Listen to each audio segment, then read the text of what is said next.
warahmatullahi wabarakatuh. Perkenalkan, nama saya Dian Hermalia Andesta dengan NPM 22411067 dari kelas manajemen 22B. Saya akan mempresentasikan hasil PowerPoint saya yang berjudul Analisis Struktur Modal. Yang pertama, pengertian struktur modal. Menurut Joel G. Siegel dan J. K. Shim mengatakan, struktur modal adalah komposisi saham biasa, saham preferen, dan berbagai teks seperti itu. Laba yang ditahan dan hutang jangka panjang yang dipertahankan oleh kesatuan usaha dalam menandai aktiva. Yang kedua, struktur modal adalah gambaran dari bentuk proporsi finansial perusahaan, yaitu antara yang dimiliki yang bersumber dari utang jangka panjang atau long time liabilities dan modal sendiri atau shareholders equity yang menjadi sumber pembiayaan atau perusahaan. Selanjutnya ada teori struktur modal.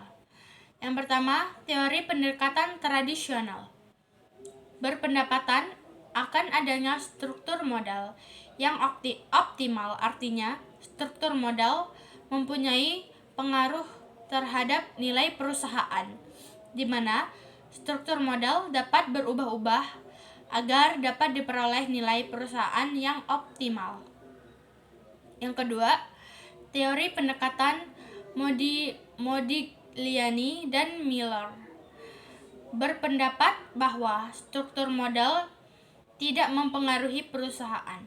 Dalam hal ini telah dimasukkan faktor pajak sehingga nilai perusahaan dengan utang lebih dibandingkan dengan nilai perusahaan tanpa utang. Selanjutnya ada teori struktur modal yang ketiga, yaitu teori trade-off dalam struktur modal. Teori ini memiliki pandangan bahwa untuk menentukan struktur modal yang optimal, maka dibutuhkan beberapa faktor seperti biaya keagenaan pajak, serta kesulitan keuangan. Namun, agar perusahaan tetap bertahan, teori ini juga menegaskan untuk memperhatikan asumsi dan efisiensi pasar. Oleh sebab itu, pelaku usaha akan memikirkan kesulitan biaya dan bagaimana cara menghemat pajak. Selanjutnya yaitu teori pecking order. Yang pertama menjelaskan mengapa perusahaan yang mempunyai tingkat keuntungan yang lebih tinggi justru mempunyai tingkat utang yang lebih kecil. Yang kedua, perusahaan memilih pandangan internal.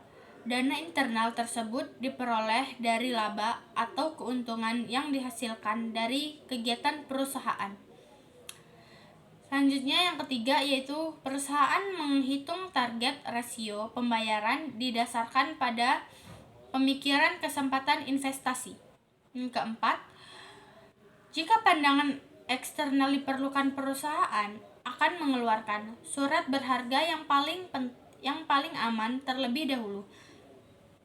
Perusahaan akan memulai dengan utang, kemudian dengan surat berharga campuran seperti obligasi convertible, saham sebagai pilihan terakhir.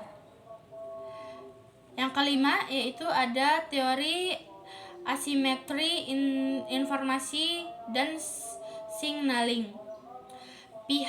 Pihak yang berkaitan dengan perusahaan tidak mempunyai informasi yang sama mengenai prospek dari resiko perusahaan. Pihak perusahaan mempunyai informasi yang lebih dari pihak lainnya. Teori ini terdiri dari Myers dan Magluf. Ada asimetri antara manajer dengan pihak luar. Manajer memiliki informasi paling lengkap mengenai kondisi perusahaan dibanding pihak luar. Yang kedua yaitu signaling. Mengembangkan model di mana struktur modal penggunaan utang. merupakan sinyal yang disampaikan oleh manajer ke perusahaan. Selanjutnya ada faktor-faktor yang mempengaruhi struktur modal. Yang pertama ada struktur aktiva. Kebanyakan perusahaan industri yang sebagian besar modalnya tertanam dan aktiva tetap akan mengutamakan pemenuhan modal dari yang permanen, yaitu modal sendiri, sedangkan utang bersifat pelengkap. Perusahaan yang semakin besar aktivanya terdiri dari aktiva lancar dan cenderung mengutamakan pemenuhan kebutuhan dana dengan utang. Yang kedua yaitu growth opportunity, yaitu kesempatan perusahaan untuk melakukan investasi pada hal-hal yang menguntungkan. Selanjutnya yang ketiga itu ukuran perusahaan atau firm size.